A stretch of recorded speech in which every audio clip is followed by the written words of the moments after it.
My dog keeps tweeting. You don't have an account for the last time.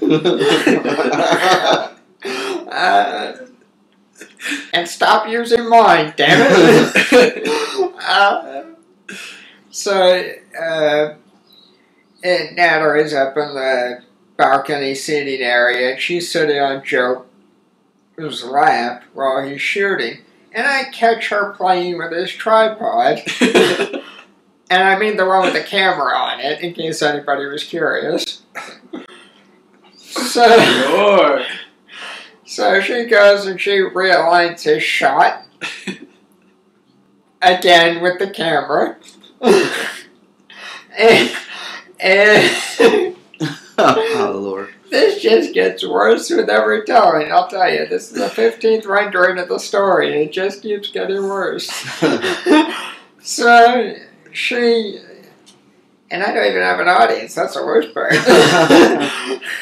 And so she goes and realigns the shot. I catch this from the stage as I'm answering somebody's question. I said, Miss, you got a minute?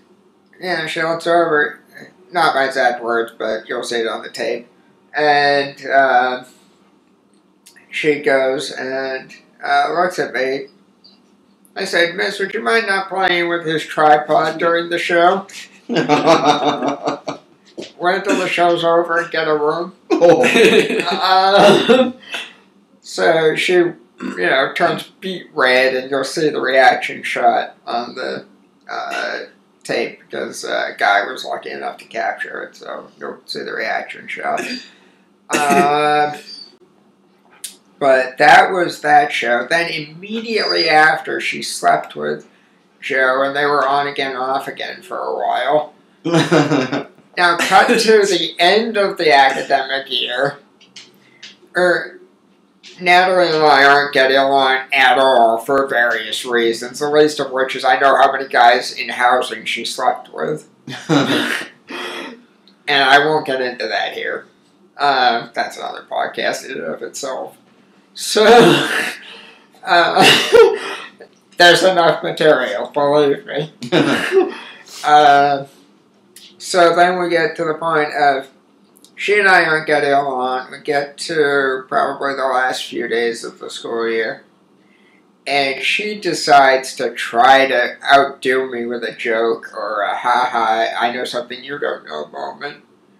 Because I was outsmarting her left and right. I won't say how, because that's insulting to her, but I was outdoing her at most things. Except that one that I just went on about at great length. That's a podcast in and of itself. But that's it. We get to the point she's pissed as hell at me, and I guess I had set something up really well where she says, I know something you don't know. I said, oh yeah, what's that? She goes, I made out with Joe at your show, and you didn't know about it. Oh, yeah. I said, I got news for you. I know something you don't know. She goes, what's that? I said, I knew that you and Joe made out at the show. I caught it on camera, and it's going on TV. Well, Nate, you can't write this stuff. I mean, the stuff you experienced, you can't write this stuff. I mean, people necking at the show, people not paying to get in when and just the stuff, the cost was going to charity, and even the stuff on campus too. And even the stuff on campus too. Like I won't mention her name, but he walked in on a certain somebody and I'll mention it. I'll mention it. Here we go. Here's another one. You just got me on another one. Good job. So this is the person you're talking about in the instance of not paying. Let's go there first. The person that didn't pay going in was Billy Greenfield. That I will call her out on. She did not pay to a charity event. What the hell?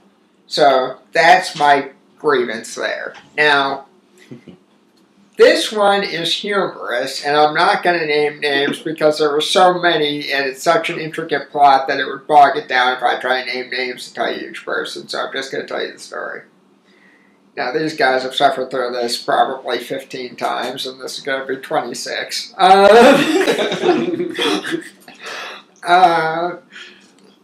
let you figure out the joke there. Yeah, so here's what happened. There was a kegger, illegal kegger, at Haswell House, and I claim no knowledge of this inasmuch as I was asleep for the majority of it. So I woke up around 2 o'clock in the morning because I felt an earthquake. And by that I mean Dermot Thomas Sears was walking out of the house with the keg. And it's not his fault. The front door banged. And my room was right next to the front door. So we know why. There was an earthquake. So I was out in the middle of the earthquake. And I put on my pants to go out to the outside area to see what the hell was going on. Yes, I should have stayed asleep. I know. No, I meant the pants part. Yeah, I would have fit right in. I would have looked at the black guy, except white. Now you know I'm going to get persecuted by the NAACP for that one. Yes, you will. I should hasten to add, I have no problems with black people. I have no problems with white people, Jewish, dead people, especially dead people. I have no problem with. Yeah, they're out of my ear. Yeah, they're out of everybody's. Pretty much anybody. Besides, you can walk all over them. Anyway, no, that's a joke. I don't like walking cemeteries. It reminds me of mortality. Anyway. Long story short, you don't have racial problems. Right. I don't have racial problems. The fact that this guy just happened to steal from me just didn't help, you know? So you don't have them, but you could. Yeah, he quickly developed into a stranger. That's what that was. And he was from Philadelphia. Right. There was no brotherly love. And no brotherly love, apparently. No. He steals my pizza one more time, I'll tell you, boy. The frozen kind with the cheese and the crust, too. It's not delivery, it's DiGiorno. I'll give him a Oh, great. Now let's see how many free pizzas we get from that company. Yes, please send all free pizzas to the following address. 55, no. No. When you move, we'll put up your address. Yeah. Sits, Hell, Michigan. Oh, wait a minute. That's the entire state. That's what she said. No. At least Michigan has enough sense not to play in the aircraft carrier. This is current correct. season. Anyway, we're getting way too far off base. So. All right, we're getting back to that night. You're without pants. Or Yeah. no, you do have pants in this version. Yeah. So I put on pants.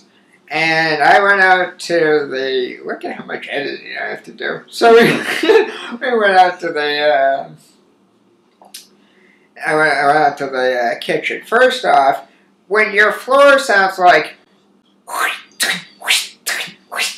you know that there's an issue. Who's doing the waxing?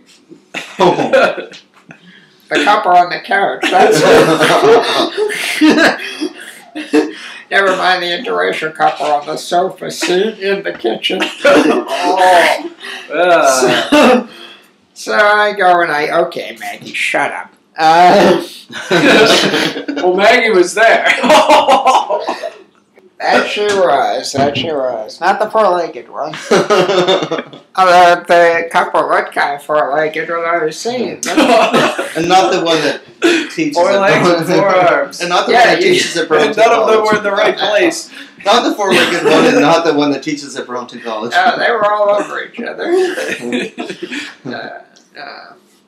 No, so I'm in the kitchen, and as I'm walking through, as I say, the feet going across the floor. There's beer all over the place. Sticky situation, to say the least. It gets stickier. And how? Hey, that's a good Native American name if you think about it. And how? Anyway, hey, I just came up with a name for a rabbi that's an Indian. Mohawk. And I'll let you 10 to 1 he uses a tomahawk. Anyway. Feeling a little short today. Oh. Just a little off the top, please. Anyway. So get to the semen and we're not talking. No masturbations here. As we dissect pop culture. So, no pun intended, pop culture. Anyway, so, speaking of pop culture, I look to my left as I'm going through the room, and I see a couple, as I said, interracial, going at it pretty well. Guy has his hands down the girl's pants, they're kissing heavily and whatnot. I go through and I turn right into the living room. Bigger mistake. Now, it's dark in the living room, thank heavens, because I didn't get to see the guy's face right away. But this young lady, who was about